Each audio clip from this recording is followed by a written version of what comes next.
Hi, welcome back once again to CBSE Board Economics.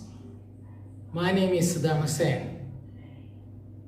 Today we'll be discussing one more important topic in national income accounting of macroeconomics. This is domestic territory of the country.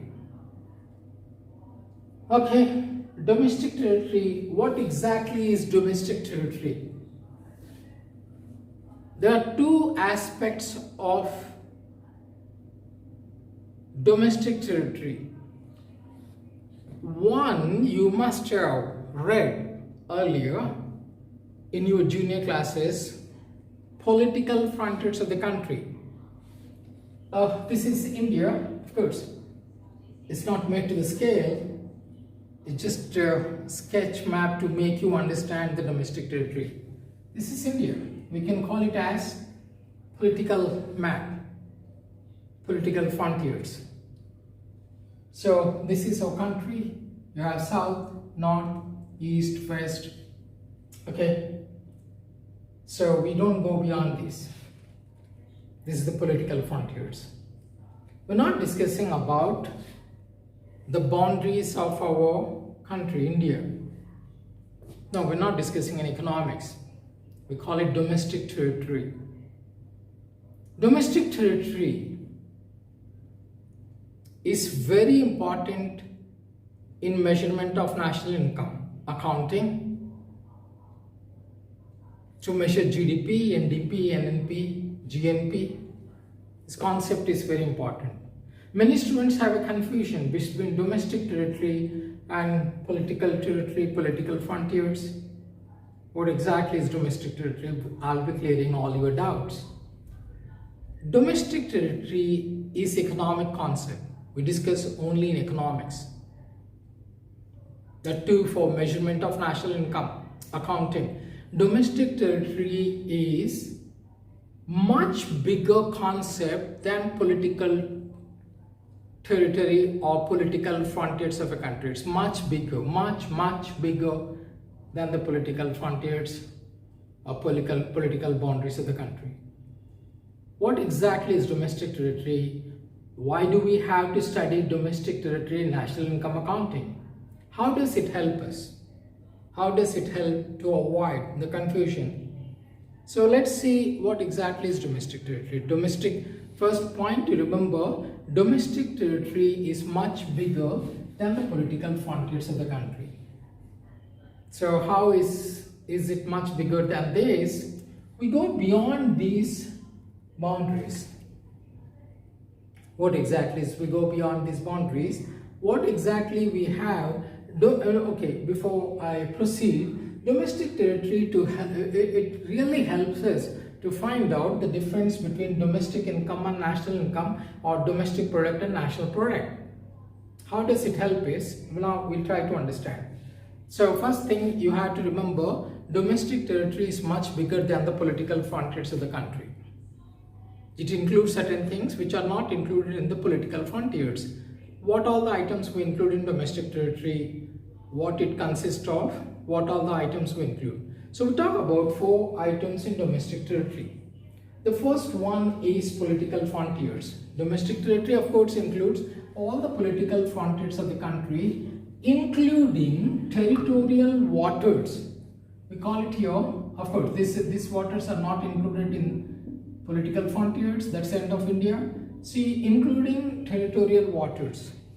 So territorial waters may be 7 nautical miles. In different books you have different nautical miles, so you don't have to write that. So political frontiers, of course, we include all these things in the domestic territory, including political frontiers, including territorial waters of the country. What it means, see, we have rights up to here.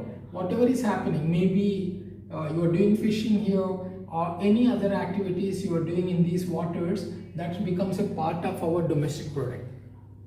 So the first point is domestic territory includes political frontiers, including territorial waters of the country. Keep in mind. So whatever is happening here within the country and whatever is happening in these political frontiers, including territorial waters, is a part of net domestic product or domestic income. It's a part of our domestic product. The second point, you can see it here. Ships and aircrafts operated by the residents of the country between two or more number of countries. What exactly it means? We have our aircrafts, they go all over the world. We have Air India. Air India goes from India to any other country. Maybe from Delhi, it will go right here. It's going to all parts of the world. Air India is going. So our ships are there, these ships and all, they go in the international waters, they go to Japan, they go to any other country. Sometimes they carry a war, iron ore, and of course they fetch goods from other countries. So we want these ships and aircrafts, and whatever money these ships and aircrafts, even if they are getting from other countries, that becomes a part of our domestic product. We don't consider it as factory income from abroad. It's a part of our domestic product because we own these ships and aircrafts. So I repeat the first point, political frontiers including territorial waters, and the second point, ships and aircrafts operated by the residents of the country between two or more number of countries. Of course, whatever the money they earn, that's a part of our domestic income or domestic product. The third point, embassies, consulates and military establishments of the country located abroad. What it means, Indian embassies are there all over the world. In some countries we have high commissions, and in many of the countries they have consulates also, a part of the embassy. These embassies, Indian embassies, work for India, and the people working in those embassies are Indians mostly. They work for India and we pay salaries to them. That's a part of our domestic territory. Even though these embassies are located somewhere all over the world, maybe in some parts of the world these embassies are located, they also become a domestic territory of our country because we control those embassies, because those people, we control them, Indian government, we pay salaries to them, so that becomes a part of domestic territory. So you got it, political frontiers including territorial waters, ships and aircrafts operated by the residents of the country between two or more number of countries, embassies, consulates and military establishments of the country located abroad. Keep one thing in mind, foreign embassies located in India, maybe American embassy, maybe British High Commission, maybe Pakistan embassy, maybe any other embassies located in India, they are not a part of our domestic territory. They are not a part of they are a part of domestic territory of their countries. For example, American embassy in India, it becomes a part of the domestic territory of USA.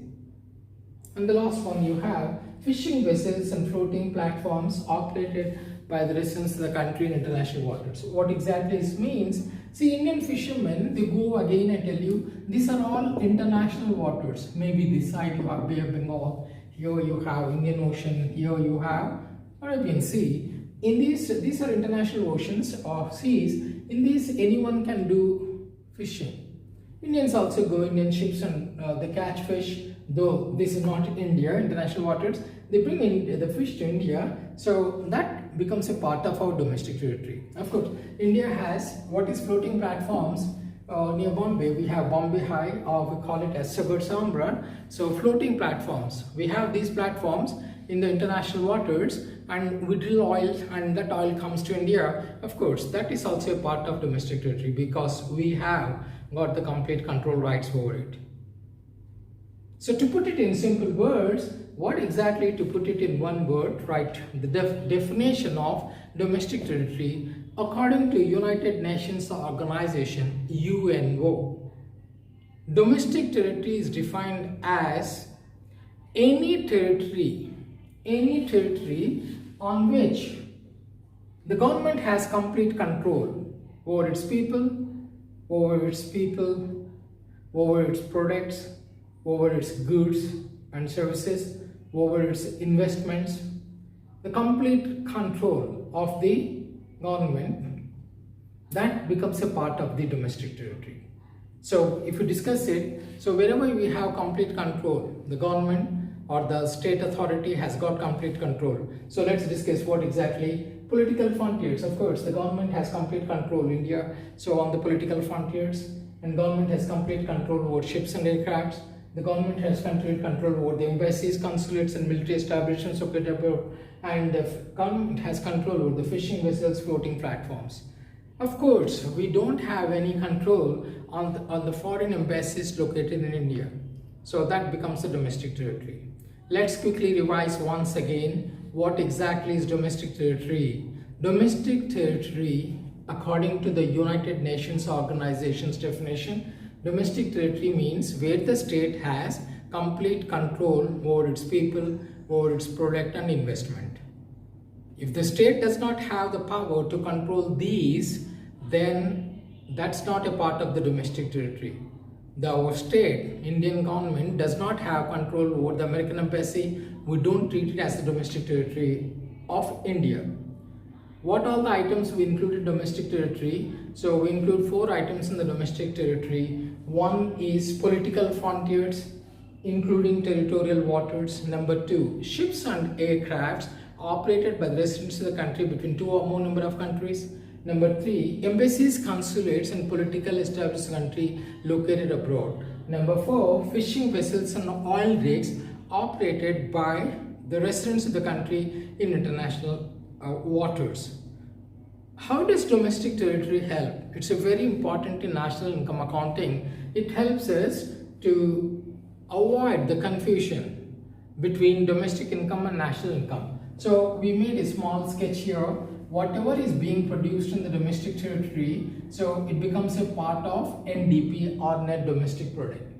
So sometimes we go and work abroad, we get income from abroad and we pay income to foreigners working in India. That we call it as NFIA. We'll be discussing it later. Net factor income from abroad. To NDP, if you add net factor income from abroad, you get net national product or national income.